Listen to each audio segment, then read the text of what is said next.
Assalamualaikum warahmatullahi wabarakatuh. Perkenalkan, nama saya Muhammad Darussalim. Kali ini saya akan mencoba membahas tentang pertemuan ke-16 yang berisi tentang distribusi probabilitas diskrit.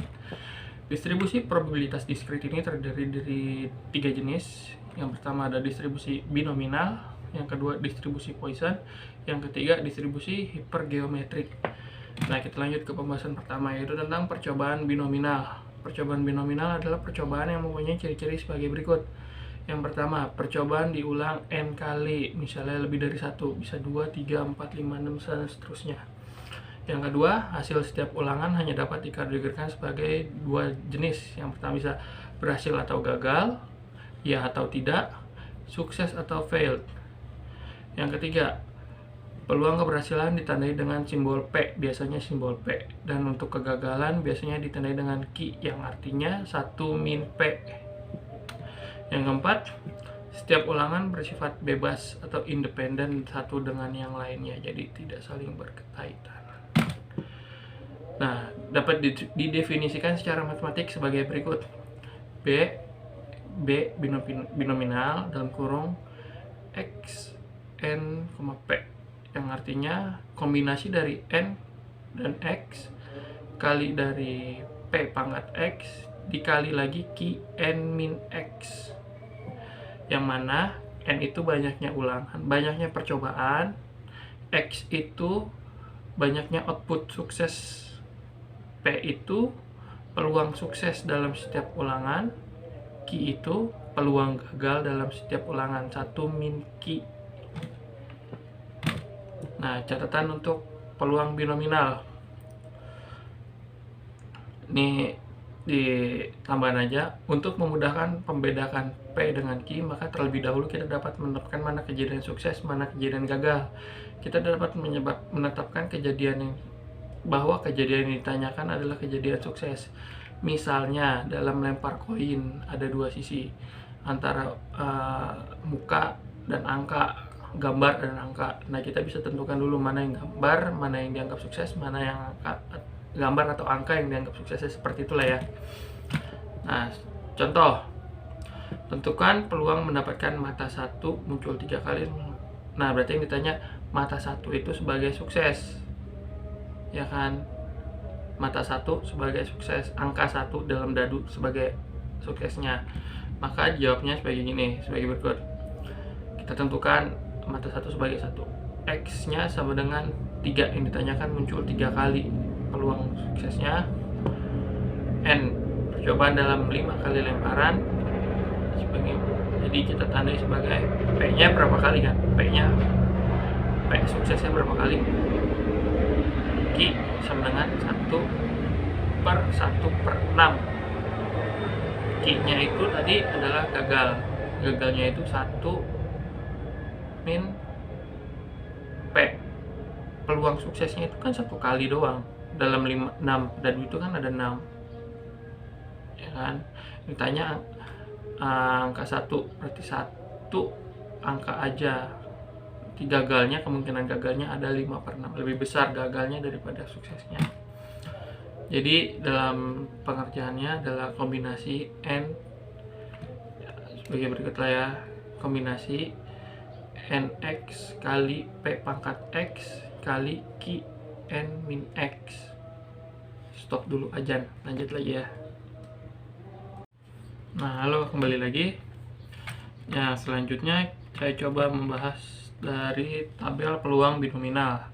Seperti distribusi normal lainnya, distribusi binominal juga memiliki tabel. Nah, biasanya tabel-tabel itu dibutuhkan untuk mengerjakan soal-soal yang memang membutuhkan bantuan tabel. Nah, tabel-tabel peluang binominal ini mengatur fungsi-fungsi binominal, yaitu baris N terdiri dari jumlah percobaan atau trial, X jumlah kejadian sukses, kolom P memuat peluang kejadian sukses. Ada baris, ada kolom, kebalik ya, ada kolom, ada baris. Nah, gitulah, ada baris ke bawah, ada kolom nyamping. Nah, contohnya nih kayak gini, ada contoh tabelnya. seperti ini. Apa ya, ada pesawat deket sama Halim 9 bulan. calon tuh ngapain Cik Abdel. Nah, lanjut ada distribusi binominal tabel seperti ini. Cara bacanya gimana? Nah, cara bacanya tuh seperti ini. Contoh, bahwa pada setiap kolom sigma P total dari percobaan ini nih, total percobaannya itu 1 biasanya, walaupun nggak jumlahnya 1 tapi mendekati 1 ya. Misalnya nggak semuanya 1, misalnya kita ambil contoh yang di N2 ini ada percobaan X1 X0 1 2 kan ada 0,10 itu dijumlahkan semuanya 081.81.18.01 dijumlahkan 90.99 mendekati 1 walaupun nggak persis 1 tapi mendekati 1. Oke. Untuk setiap input fungsi binominal pembacaan nilainya sebagai berikut. Ada X0, misalnya X0 X itu tadi adalah jumlah sukses. Jumlah suksesnya 0 dari 5 kali percobaan, peluang suksesnya 0,1. Maka lihat yang di N5 karena jumlah lemparannya tadi 5, peluang suksesnya 0. Kok peluang suksesnya 0? Ya peluang suksesnya 0. Bukan peluang sukses tapi jumlah kejadian suksesnya 0, yang ditanyakan kan peluangnya. Nah, terus peluang suksesnya 0,1. Maka pembacaan nilainya adalah 0,5905. Tuh. 0,5905. Terus ada lagi dalam bentuk matematika, misal menyatakan X lebih dari 0, X lebih dari sama dengan 0, atau X kurang dari sama dengan 2 dengan N 5 dan P peluangnya itu 0,1. Maka kita jabarkan dulu satu-satu. Ya, kita jabarkan dulu satu-satu. Ada 0 kan, X lebih dari 0, X lebih dari sama dengan 0, dan X kurang dari sama dengan 2, berarti kan ada 3 tuh, ada 0, 1, 2. Nah, kita jabarkan kayak di situ tuh. Jabarkan satu-satu, lihat di tabelnya dan dijumlahkan, maka hasilnya adalah 0,9914. Oke, lanjut.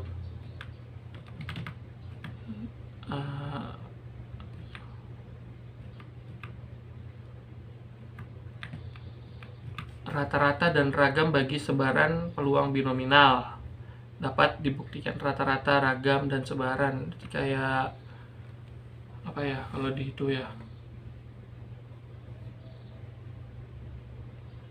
pokoknya rata-rata dan ragam bagi sebaran peluang binominal dapat dibuktikan secara matematis. Pi yaitu Pi N kali P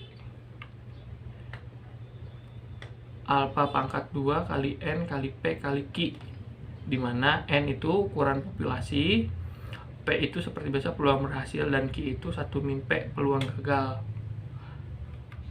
Nah, contohnya apabila diketahui sebaran fungsi binominal 5 kali percobaan dengan 5 kali sukses, 5 kali percobaan, 5 kali sukses, peluang keberhasilannya 0,2. Rata-rata, ragam, dan simpangan bakunya. Ragam itu simpangan baku, rata-rata itu komat. Nah, lanjut lagi. Jadi tadi gambar di sampingnya Kita kerjakan, kita cari rata-ratanya tadi adalah B kali N kali X, kali N kali P ya. N nya itu berapa, kita tinggal masukin aja. Terus alfa kuadratnya berapa buat untuk ragam, dan simpakan bakunya tinggal di akar aja, udah simpel kan. Lanjut ke distribusi Poisson. Adalah percobaan yang memiliki ciri-ciri sebagai berikut. Yang pertama, hasil percobaan pada suatu selang waktu dan tempat tidak tergantung dari hasil. Banyak banget hari ini helikopter. Lanjut ya. Hasil percobaan pada suatu selang waktu dan tempat tidak tergantung dari hasil percobaan di selang waktu tempat lain yang terpisah. Maksudnya apa? Maksudnya independen juga sih, tidak bergantung dari hasil percobaan di selang waktu. Misalnya percobaan di tempat A dan percobaan di tempat B. Hasil di tempat B tidak mempengaruhi tempat A. Seperti itulah ya. Peluang terjadinya suatu hasil percobaan sebanding dengan panjang selang waktu dan luas tempat percobaan terjadi. Hal ini berlaku hanya untuk selang waktu singkat dan luas daerah yang sempit. Nah, yang ketiga, peluang bahwa lebih dari satu hasil percobaan akan terjadi pada selang waktu dan luasan tempat yang sama diabaikan. Seperti itu. Dan dalam didistribusikan dan digambarkan dalam matematikanya itu adalah Poisson X, XP dengan itu apa ya, lambang natural, penyebutannya apa ya, pokoknya pangkat min P kali pangkat X per X mutasi X. Nah, Poisson itu juga ada tabelnya, jadi ntar ya contohnya ntar ya. Tapi kita langsung aja. Jadi tabel peluang Poisson itu juga ada tabelnya. Seperti binominal dapat diselesaikan dengan tabel. Kalau nggak pakai tabel itu agak sulit penyelesaiannya, jadi harus butuh bantuan tablet. Tablet mah buat cara membaca dan menggunakan tabel peluang Poisson tidak jauh berbeda dengan penggunaan tabel peluang binomial. Cara pembacaan dan penggunaan diberikan pada contohnya sama kan. Nah, yang membedakan antara Poisson dan binomial di sini nggak dijabarkan peluang suksesnya, terus berapa kali percobaannya, jadi langsung aja X itu banyaknya unsur berhasil dalam sampel, langsung aja lah. Di berapa kali percobaannya nggak diketahui karena tadi dia independen ya, tidak mempengaruhi di satu tempat ini dan tempat yang lain. Nah, contoh sama aja sih cara bacanya. Ada misalnya 245 untuk X2 4,5 dengan P-nya itu 4,5 biasanya. Sebenarnya tabelnya ada panjang sih, kayaknya ini aja sih yang ditampilin. Nah, contoh rata-rata seorang sekretaris baru melakukan 5 kesalahan ketik per halaman. Berapa peluang pada halaman yang pertama tidak ada kesalahan, yang kedua lebih dari 3 kali kesalahan, X kurang dari tidak lebih dari 3, berarti X kurang dari sama dengan 3, lebih dari 3 kesalahan, X lebih dari 3, paling tidak ada 3 kesalahan, minimal 3 berarti X lebih dari sama dengan 3. Nah, yang C itu bisa 4, 5, kalau yang D minimal 3, 4, 5 gitu ya. Yang pertama yang A dulu, tanpa kesalahan, berarti 0 kesalahan dari 5 kesalahan gitu. Yang B nya kurang dari sama dengan 3, berarti ada 3, 2, 1, 0. Yang ketiga lebih dari 3, berarti ada 4, 5, 6, 7, 8 dan seterusnya. Nah, atau bisa juga dicari dari 1, kan tadi tuh P Q sama dengan 1, min P, 1 min Poisson, P itu kan P nya. Nah kayak gitu. Yang suksesnya berapa tadi kan kurang dari 3, lebih dari sama dengan 3, dibalik aja. Nah pendekatan Poisson untuk binominal, bisa nih perhitungan Poisson melalui pendekatan binominal.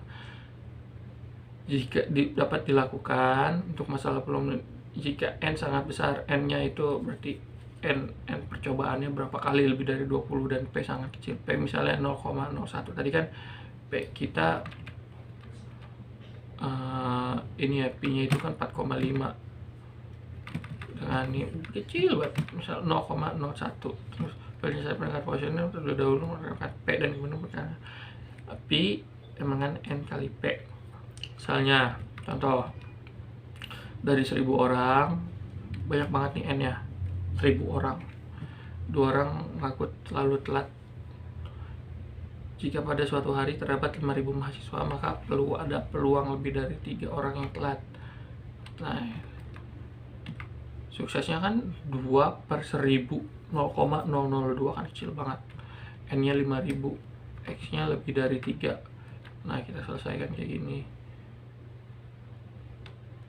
ya, pakai pendekatan Poisson. Dengan cara angkanya tadi kan 0,002 itu kan lebih kecil dari yang di tabel-tabel kan 4,5. Maka kita hitung dulu, P N kali P 5000 kali 0,02 sama dengan 10. Nah kita lanjut pakai pendekatan Poisson kayak gitu. Oke, lanjut. Dah selesai. Selanjutnya nanti hipergeometrik oleh rekan saya. Terima kasih, bye. Assalamualaikum. Nama saya Fikri Pareji. Di sini saya akan menjelaskan distribusi hipergeometrik. Perbandingan distribusi hipergeometrik dengan perbandingan distribusi binomial, yaitu dalam peluang binomial perhatiannya hanya untuk peluang berhasil. Sedangkan dalam peluang hipergeometrik, yang pertama untuk kasus di mana peluang berhasil berkaitan dengan peluang gagal. Yang kedua, ada penyekatan dan pemilihan atau kombinasi objek berhasil dan gagal. Percobaan hipergeometrik. Percobaan hipergeometrik yaitu percobaan yang memiliki ciri-ciri sebagai berikut. Yang pertama, contoh acak berukuran N diambil dari populasi yang berukuran N. 2. K dari N diklasifikasikan sebagai berhasil, sedangkan N min K diklasifikasikan sebagai gagal. Peluang hipergeometrik didefinisikan sebagai berikut. Bila dalam populasi dengan N objek, K benda termasuk ke dalam kelas berhasil, dan N min K atau sisanya termasuk ke dalam kelas gagal, maka distribusi hipergeometrik peubah acak X yang menyatakan banyak keberhasilan dalam contoh acak berukuran N, yaitu H dalam kurung X N NK sama dengan CKX kali C N min K N min X per CNN, untuk X sama dengan 0, 1, 3, K. Berikut contoh soal distribusi hipergeometrik. Jika dari seperangkat kartu bridge diambil 5 kartu secara acak tanpa pemulihan, berapa peluang diperoleh 3 kartu hati? Penyelesaiannya yaitu diketahui N sama dengan 52, N kecil sama dengan 5, K sama dengan 13, X sama dengan 3. Jadi H sama dengan 3, 52, 5, 13 sama dengan C 13, 3 kali C 392 per C52, 5. Rata-rata dan ragam bagi suatu distribusi peluang hipergeometrik H, X, N, NK adalah rata-ratanya N kali K per N. Sedangkan ragamnya N min N sama per N min 1 kali N kali K per N bagi N min K per N, di mana N sama dengan total objek dalam populasi, sedangkan N kecil yaitu ukuran sampel, K yaitu jumlah objek dalam kategori berhasil. Distribusi hipergeometrik dapat diperluas menjadi penyekatan ke dalam beberapa kelas sebagai berikut. F dalam kurung X, X2, XK, A1, A2, AK, NN sama dengan CA1 X1 kali CA1 X1 kali CAK CXK per CNN, di mana N sama dengan ukuran populasi, sedangkan N kecil yaitu ukuran contoh acak, K yaitu banyaknya penyekatan atau kelas, XI banyaknya keberhasilan kelas ke I dalam contoh, AI yaitu banyaknya keberhasilan kelas ke I dalam populasi. Contoh soal selanjutnya yaitu dari 10 pengemudi sepeda motor 3,